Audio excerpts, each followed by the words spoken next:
Hi అండి అందరికీ ఈరోజు వీడియో ఏంటి అంటే మా తులసి చెట్లు మీకు కూడా చూపిస్తున్నా.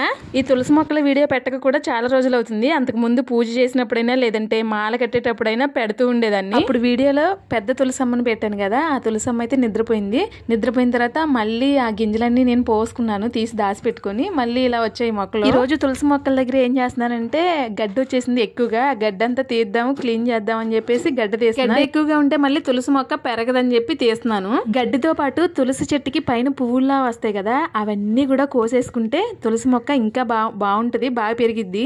శుక్రవారం, మంగళవారం, ఆదివారం, అమావాస్య రోజు కాకుండా విడిగా రోజుల్లో కోసుకుంటా నేను.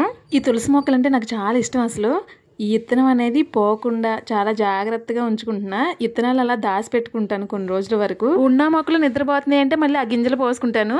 నేను పోసిన గింజలే కాకుండా మళ్ళీ ఆ చెట్లకున్న గింజలు కూడా రాలి మొక్కలు వచ్చేస్తాయి.